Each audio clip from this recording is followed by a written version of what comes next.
Bonjour, Bonjour.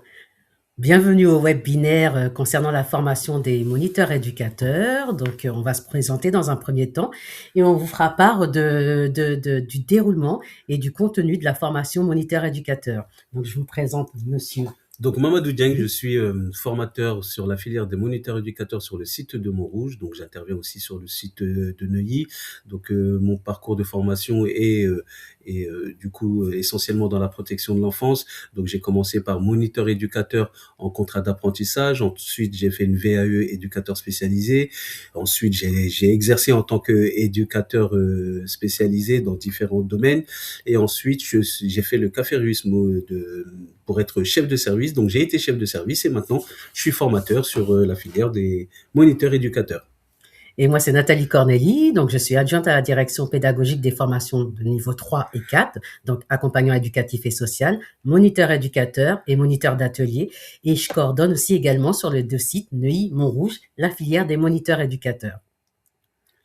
Donc voilà, l'idée en tout cas de cette présentation, c'est de vous présenter un petit peu qui on est et qu'est-ce qu'on peut faire donc en tant que moniteur éducateur. Donc vous avez pu voir que Nathalie et moi, on a un parcours de moniteur éducateur de base et de l'évolution. Vous avez pu voir aussi qu'il y a une évolution possible, en tout cas dans ce métier-là.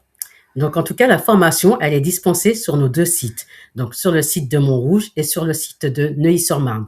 On a un troisième site à Meaux, mais pour l'instant, la formation moniteur éducateur est sur ces deux antennes-là. Donc, si vous souhaitez effectuer la formation, les inscriptions se font sur le site de Montrouge ou de Neuilly. Donc l'histoire de l'IRTS. C'est une institut, une fondation qui existe déjà depuis de nombreuses années et qui forme les travailleurs sociaux, que ce soit éducateurs spécialisés, éducateurs de jeunes enfants, assistants de services sociaux, enfin toutes les formations de niveau 3 au niveau juste au master justement pour être directeur d'établissement. Donc on a bien un site dans le 70, enfin dans le 93 qui se situe à Neuilly-sur-Marne et dans le 92 donc sur le site de Montrouge pour la filière des moniteurs éducateurs.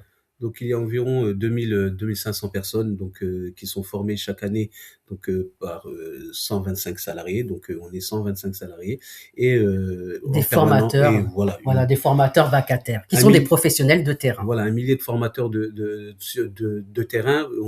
On a fait le choix de faire intervenir face aux étudiants des formateurs qui sont issus du terrain, qui sont encore du terrain, parce que du coup, on a la possibilité de faire en sorte que du coup, tout ce qui est théorique soit distillé par des personnes qui sont sur la pratique et du coup, forcément, les mises en lien se font beaucoup plus rapidement et dans l'enseignement, c'est beaucoup plus simple à visualiser et à mettre en lien. L'équipe à Neuilly et Montrouge est constituée de plusieurs professionnels. Donc vous avez la direction pédagogique, la directrice pédagogique des deux sites. Donc moi, l'adjointe à la direction pédagogique sur les deux sites et coordinatrice et une équipe de formateurs. Donc là, en l'occurrence, Monsieur Dienne sur le site de Montrouge, mais on a aussi notre collègue Madame Fouchard et une assistante pédagogique qui est Madame Lutété sur le site de Neuilly. Sur le site de Montrouge, et on a aussi une équipe, donc Madame Roulac et moi-même sur tout ce qui est pédagogie, Natacha Berchel en tant que formatrice, Madame Scott également, et Madame Sidia qui a rejoint notre équipe il y a pas très longtemps, et Madame Amlat en tant qu'assistante pédagogique. Donc une équipe de professionnels à laquelle s'ajoutent les vacataires, justement les professionnels de terrain, pour dispenser au mieux tout le contenu lié au référentiel de formation. On a la chance d'avoir une équipe qui est quand même du métier, donc qui a été issue du terrain. Donc tous les formateurs qui accompagnent aujourd'hui les étudiants, la plupart sont issus du terrain. Donc le métier de ME, c'est quoi? Donc, on va pas vous inventer le métier, on va vous dire ce qui est écrit dans le référentiel de professionnel. Donc, le moniteur éducateur contribue à l'accompagnement social, socio-éducatif d'enfants, d'adolescents ou d'autres d'adultes en situation de vulnérabilité et ou situation de handicap. Donc, en gros, le moniteur éducateur peut travailler avec un public divers et varié dans diverses structures et voilà, aussi bien dans l'enfance que dans le champ du handicap, que la protection de l'enfance, que L'insertion. l'insertion. Donc, c'est un métier où le professionnel va travailler en équipe pluridisciplinaire pluriprofessionnelle avec une variété, enfin voilà, dans différentes structures qu'on vous nommera tout à l'heure. Mais les missions aussi du moniteur et éducateur, l'accompagnent de façon privilégiée à travailler avec des groupes ou des individus dans des institutions. On va dire que c'est un professionnel du quotidien. Mmh. C'est un professionnel qui est dans le faire avec, être avec les personnes en besoin. Et donc, du coup, il est il est très proche donc de la personne accompagnée et du coup, le fait évoluer en fonction de ce qu'il est, de sa pathologie ou de ses difficultés et tout doucement l'amener à une certaine autonomie ou en tout cas à une insertion professionnelle ou sociale Mmh. qui lui permet d'avoir toute son autonomie après. Donc, dans quel lieu l'EME exerce ses missions? C'est très varié. C'est le moniteur éducateur, il peut évoluer dans l'handicap notamment avec des instituts comme Les IME. l'IME, donc les instituts en tout cas médico-éducatifs, donc et thérapeutiques, Les ITEP, les les ITEP, MAS, les MAS, maisons d'accueil spécialisées, les MEX. les maisons d'enfants à caractère social. Nathalie me regarde en disant MEX parce que je suis issu de toute la protection de l'enfance. En fait, effectivement, en MEX, donc en maison d'accueil, ce qu'on appelle plus vulgairement les foyers. Donc voilà. Mais en tout cas, c'est des étapes sur lesquelles il faut des personnes qualifiées pour accompagner notamment dans la protection de l'enfance. Mais on a aussi des centres d'hébergement et de Et de réinsertion réinsertion. sociale, Donc, voilà. CHRS, mais il y a encore une multitude de structures qu'on vous a pas nommées, mais que vous découvrirez au fur et à mesure de votre formation. La question qui est très souvent posée, c'est quelle est la différence entre l'éducateur spécialisé et le moniteur éducateur sur le terrain. Moi, qui a été chef de service, je vous le dis concrètement, c'est que sur ce qui est demandé, moi, ce que je demandais à mes équipes, je vous mettrais au défi de savoir qui était moniteur éducateur, qui était éducateur spécialisé. C'est-à-dire qu'en réalité, sur le terrain, le moniteur éducateur peut prétendre à tous les lieux où l'éducateur spécialisé évolue. Le moniteur éducateur peut y évoluer aussi, avec des missions différentes, avec des demandes différentes, mais en tout cas, voilà. Dans les mêmes structures, L'éducateur spécialisé, le moniteur éducateur peuvent se retrouver largement. Ils travaillent ensemble. Voilà. Les orientations pédagogiques de la formation. Donc là, on va rentrer un peu sur comment l'IRTS organise son cursus de formation AME.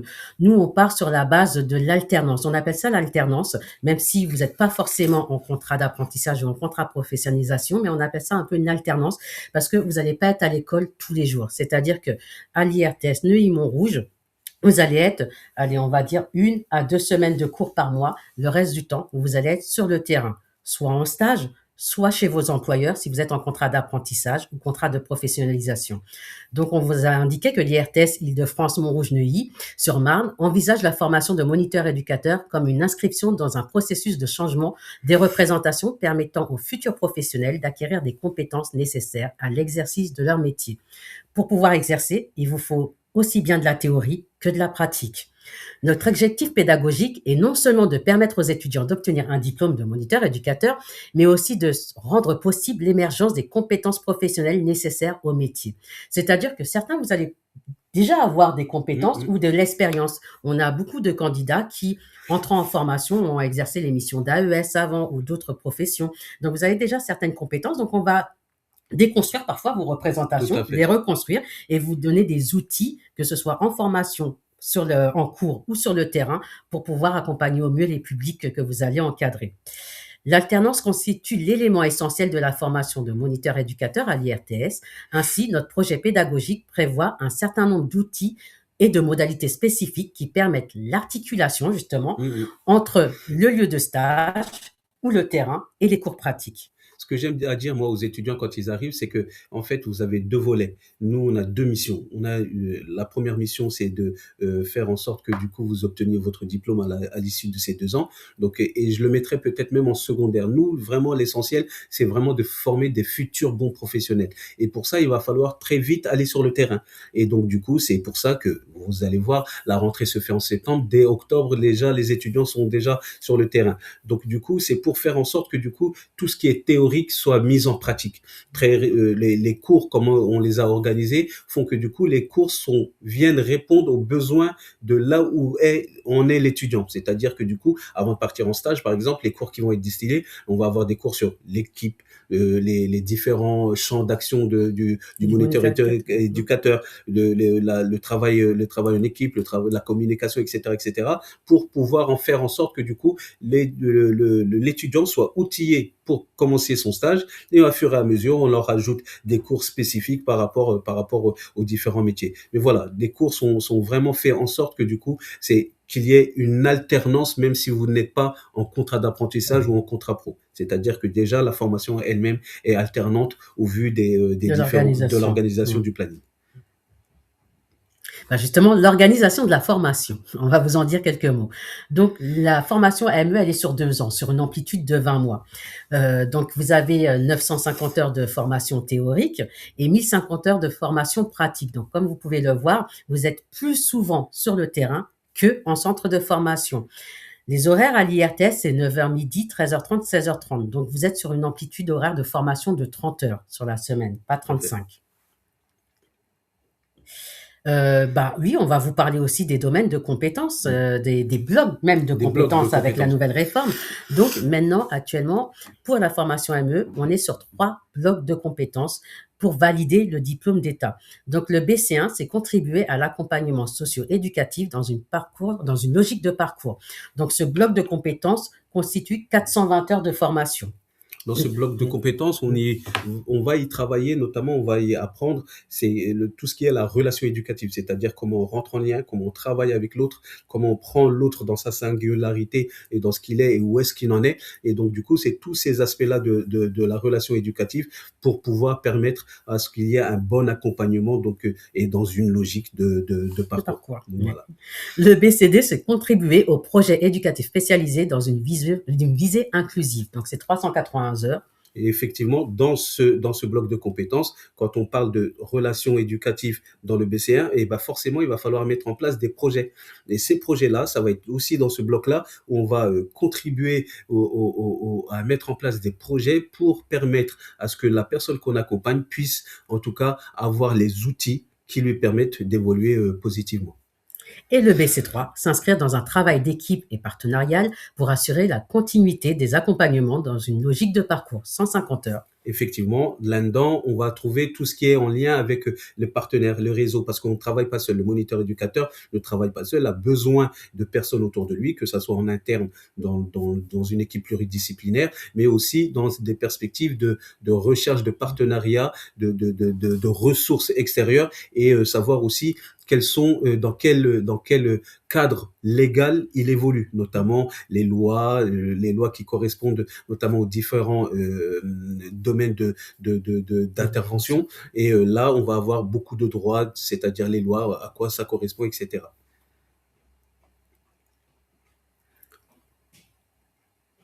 Après, on vous a dit justement que la formation, c'était aussi bien de la théorie que de la pratique. Donc, au niveau pratique, pour les étudiants qui sont en formation initiale, il y a les 1050 heures de stage à effectuer. À l'IRTS Neuilly-Montrouge, on a pris le parti de faire 2 stages. Un stage long qui sera de 22 semaines en première année, 22 semaines, 770 heures. Un stage qui sera gratifié, vu que c'est un stage long, donc dans laquelle vous allez avoir une petite rémunération, si je peux le dire comme ça, et un stage en deuxième année qui sera un stage court de 8 semaines, donc 280 heures. Donc forcément, les candidats qui souhaitent intégrer la formation en apprentissage ou en contrat de professionnalisation, le stage long, ça sera chez l'employeur, j'ai envie de dire. Ils vont effectuer cette période pratique chez leur employeur. Par contre, la deuxième année, ils auront un stage de 8 semaines hors structure à faire. Il y a quand même un impératif qui est lié à la réforme, c'est-à-dire que sur la période pratique, le candidat, vous, étudiant, futur étudiant, vous allez devoir faire au moins un stage dans une structure accueillant un public en situation d'hébergement. Ça, c'est une obligation. Donc, c'est-à-dire que la première année, vous décidez de faire vos stages longs, on va dire en IME, mais en externat. Il vous faudra faire vos stages de la deuxième année dans une structure accueillant un public en situation d'hébergement. Mais tout ça, ça vous sera rappelé à la rentrée si vous intégrez l'IRTS. Donc voilà, vraiment, l'idée, c'est vraiment que du coup, on soit tout de suite sur le terrain. C'est-à-dire que ces fins de semaine, ça sera chez un seul employeur. Donc il faudra bien choisir aussi le cadre d'intervention, mais ça permet aussi de tout de suite prendre contact avec tout ce qui est la réalité de terrain. Mm. Parce que quelquefois, on a des idées reçues sur certains métiers. Et là, j'ai croisé tout à l'heure une étudiante qui m'a dit, Mamadou, je suis très content que tu aies assisté pour que j'aille faire de la protection de l'enfance, parce qu'aujourd'hui, je me suis rendu compte que moi qui ai évolué dans l'handicap, eh ben, j'avais pas cette visibilité-là. Donc, les stages permettent aussi de Mm. pouvoir déconstruire ou construire une identité professionnelle. Et du coup, le fait d'avoir deux stages distincts avec deux champs obligatoirement distincts permet en tout cas qu'il y ait tout de suite une véritable envie de travailler avec différents publics. Là, on vous a mis un peu un exemple de planning, un planning prévisionnel afin que vous puissiez percevoir, enfin prendre conscience de l'amplitude, par exemple, de la première année. Là, sur les temps en bleu, c'est les semaines de regroupement. Les temps en noir sont les périodes où les étudiants sont en stage ou chez leur employeur. Donc, comme vous pouvez vous en rendre compte, vous êtes autant sur le terrain qu'en centre de formation. Une année passe très, très, très, très vite. C'est-à-dire que la deuxième année de formation, qu'on la commence, c'est la fin. C'est déjà la fin. Donc, c'est vraiment, cette formation, elle est intense. Donc, dès qu'on y rentre, il faut s'y investir. Là, vous avez le planning de deuxième année. Là, les temps en vert sont les périodes de regroupement. Les temps en noir sont les périodes de stage. Les temps en blanc sont des périodes où, pour les étudiants qui sont en formation initiale, ils sont ils sont en totale autonomie, j'ai envie de dire. Par contre, pour ceux qui sont en apprentissage ou en contrat de professionnalisation, les temps en blanc, ils seront chez leur employeur. Mais cette visibilité, enfin, la planification, là, permet de vous rendre compte que voilà, la formation va très, très, très, très vite. C'est-à-dire que même pour ceux qui sont en initiale, les périodes blanches ne veut pas dire des périodes de vacances, parce que très vite, vous allez voir que du coup, là, on va commencer à préparer les certifications qui arrivent très rapidement, notamment en mars pour cette année, notamment. Donc, ça veut dire que très vite, à partir du moment où on est rentré en septembre, on fait nos 8 semaines de stage et qu'on a fini nos stages, on est déjà dans la préparation de la certification. Donc, ça veut dire que du coup, l'année de la deuxième année, elle passe extrêmement vite. Donc la première année, elle a aussi son importance. Elle est très chargée parce que le stage va jusqu'en juin, et donc du coup, en alternant comme ça les cours et le stage ou les temps de professionnalisation, ça passe extrêmement vite. Le diplôme, forcément, vous intégrez une formation. Donc, il y a un diplôme, il y a des certifications. Et on vous indique qu'à l'issue des 2 années de formation, donc vous, étudiants, vous êtes présenté au diplôme d'État de la formation à condition d'avoir répondu à toutes les exigences du référentiel. Tout ça pour vous dire que on vous envoie la certification, mais c'est pas on vous envoie parce qu'on a envie de vous envoyer, parce qu'on vous apprécie, on vous envoie pas parce que voilà, on vous apprécie pas. Non, c'est parce que il y a des critères, il y a des exigences à respecter.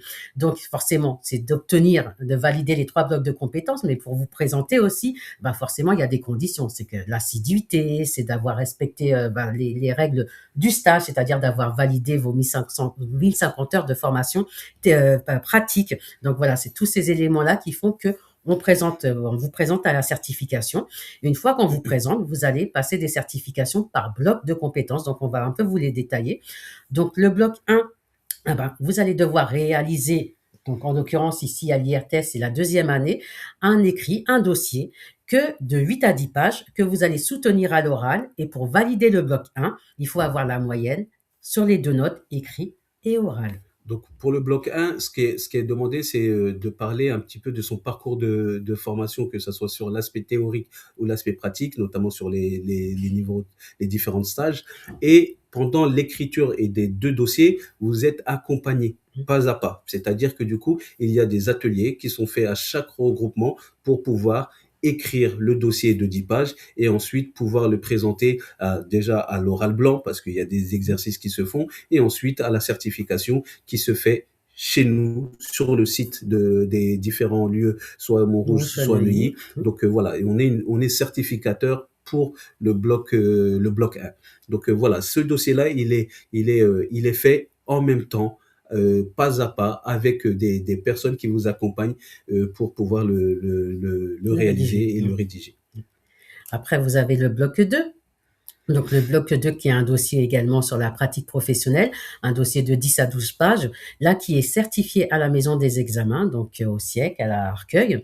Donc c'est un écrit aussi que où vous allez être accompagné, un Pareil, écrit qu'on commence nous là à l'IRTS Neuilly-Montrouge première en année. première année, parce que c'est un dossier lié à votre pratique où vous allez parler aussi des projets que vous avez pu mettre en place sur votre lieu de stage.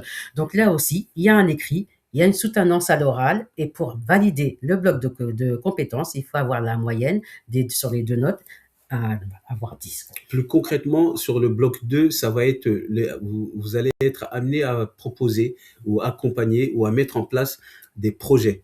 Des projets qui, sur votre lieu de stage ou votre lieu d'emploi, qui permettent à ce que les résidents puissent en bénéficier parce que vous avez pu constater un besoin et que du coup, derrière, en faisant un diagnostic, vous avez mis un projet en place. Et ben, c'est ça que vous allez décrire. C'est pour ça que du coup, sur ces deux blocs-là, les deux dossiers, ça va pas faire forcément référence à de la théorie pure, mais ça va faire plutôt référence à de la pratique. Professionnelle. C'est-à-dire, et là, vous allez devoir retranscrire sur papier ce que vous avez fait. Donc, c'est beaucoup plus facile d'écrire ça sur papier, mais c'est aussi beaucoup plus facile de se souvenir de ce qu'on a fait que de ce qu'on a lu ou ce qu'on a pu apprendre. Donc voilà, ces deux blocs de compétences-là sont très spécifiques. C'est les deux dossiers qui sont demandés sur les 2 ans. Donc un dossier qu'on prépare en première année et un deuxième qu'on prépare en deuxième année, mais les deux sont soutenus que En à la deuxième année. fin, en deuxième année. Après, vous avez le bloc 3, donc qui est une épreuve qui est à l'IRTS aussi. Donc, c'est un devoir sur table. Donc là aussi, vous êtes accompagné, vous êtes guidé pendant les 2 années de formation et c'est un devoir sur table d'1h30 portant sur une situation de coopération professionnelle que vous avez rencontrée. Donc là aussi, pour obtenir le bloc de compétences, il faut avoir la moyenne. Là, par contre, c'est pas la moyenne de l'écrit. Enfin, c'est pas compensé écrit ou oral. C'est là, il y a juste l'écrit. C'est une seule note. Une Mais seule en note. tout cas, c'est une seule note, mais il y a un accompagnement qui est fait Mmh. notamment sur ce BC-là. On a une formatrice qui est là depuis 2 années, qui est sur ce bloc-là et spécifiquement sur ce bloc-là. Et du coup, même à ce niveau-là, notre taux de réussite Mmh.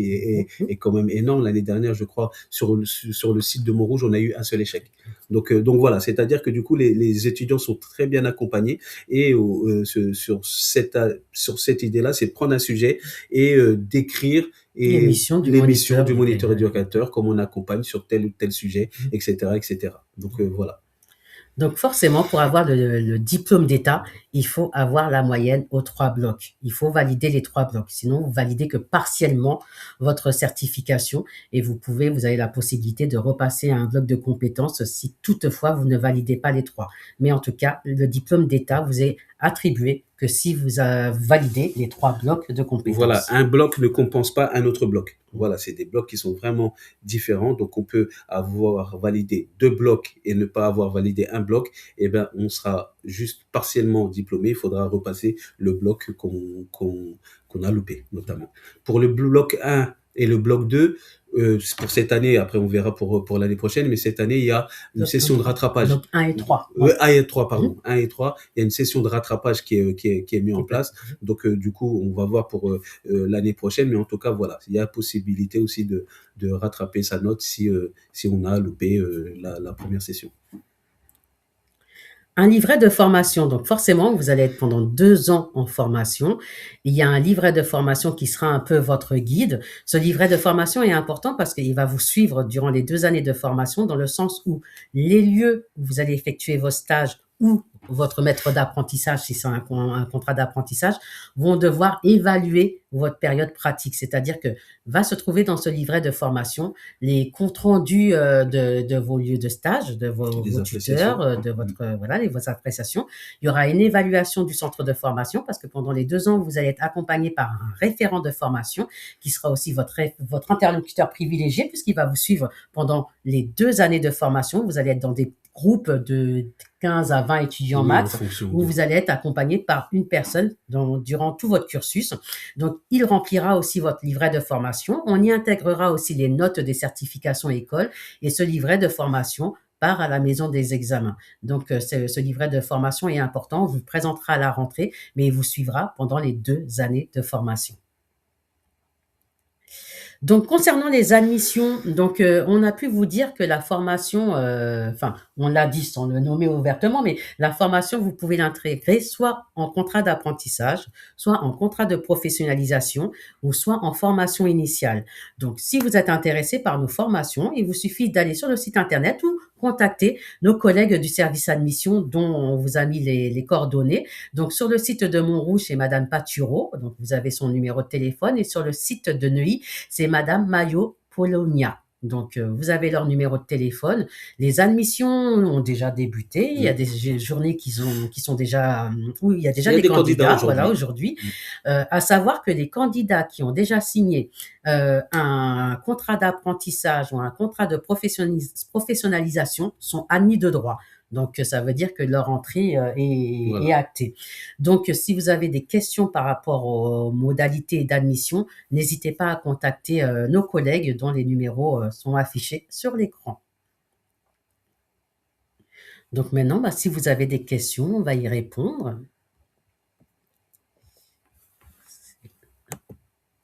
Non, là, je pense. Là.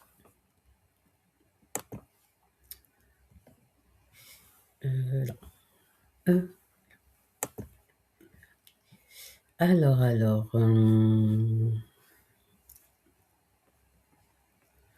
Pour l'instant, on n'a pas de questions. Ah, si, voilà. Alors, une question de Ninon. Ninon, on n'en a pas loupé. Quelle est la différence entre un moniteur éducateur et un éducateur spécialisé? Donc là, Monsieur Dieng l'a un peu dit tout à l'heure, c'est-à-dire que déjà, un moniteur éducateur, la formation est 2 ans, c'est un diplôme de niveau 4. Moniteur éducateur spécialisé, c'est une formation sur 3 ans, donc c'est un diplôme de niveau 6. Donc, la différence entre le moniteur et éducateur, finalement, ils vont travailler dans les mêmes structures. C'est juste les missions qui leur seront confiées, qui peuvent être différentes. Donc voilà. Mais sinon, un moniteur éducateur exerce dans les mêmes structures que peut exercer un éducateur spécialisé. C'est vrai que le moniteur éducateur, il est beaucoup dans le quotidien et dans tout ce qui est projet éducatif. Donc, mais sinon, dans certaines structures, vous ne percevez même pas la différence entre un moniteur éducateur ou un éducateur spécialisé. Dans certaines structures, chacun a ses missions. Alors, le moniteur éducateur a ses missions, l'éducateur spécialisé a ses missions, l'AES a ses missions. Pour répondre à Ludo, donc du coup, comment évoluer vers éducateur spécialisé? Donc, comme je le disais, c'est un petit peu mon parcours, c'est-à-dire que moi j'ai été moniteur éducateur, donc ensuite quand j'ai été diplômé en contrat d'apprentissage, j'étais en contrat d'apprentissage, et ensuite j'ai travaillé sur le terrain.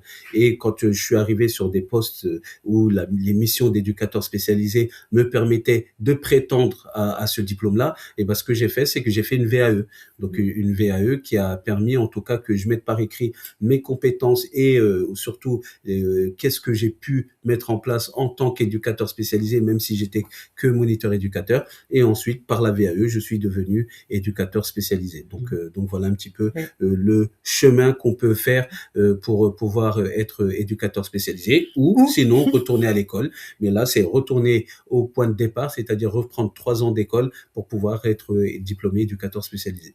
Mais vous avez ces deux alternatives, la VAE ou poursuivre votre formation, j'ai envie de dire. Poursuivre votre formation. Vous pouvez certains étudiants prennent le parti de la poursuivre directement, c'est-à-dire qu'ils ont le diplôme ME et poursuivent en ES.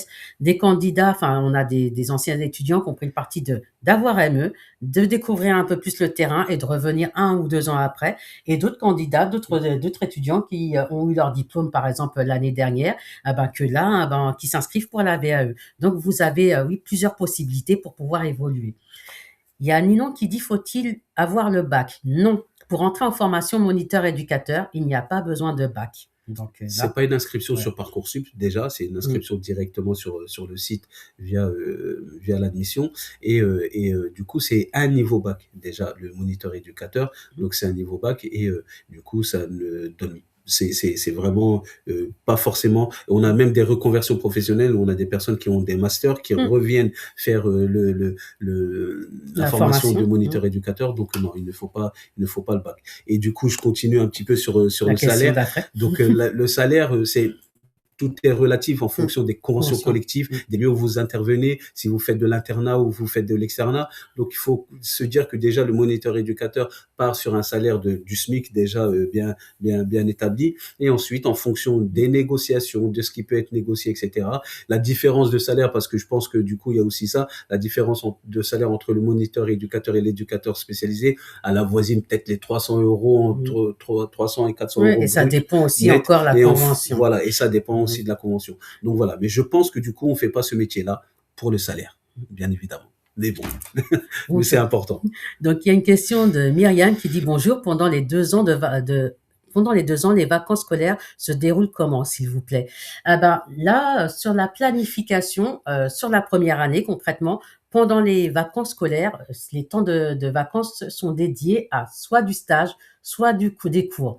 Donc, si votre question est que vous allez avoir des vacances pendant les 2 ans de formation, j'ai envie de vous dire oui. Et ça va dépendre aussi de votre statut. J'ai envie de vous dire oui parce que quand vous allez être en stage, il y a des structures, par exemple, type IME, elles ferment Elle aussi. ferme en décembre. Donc, si c'est sur du temps de forme où vous n'êtes pas sur à Mhm. l'IRTS, vous serez en vacances.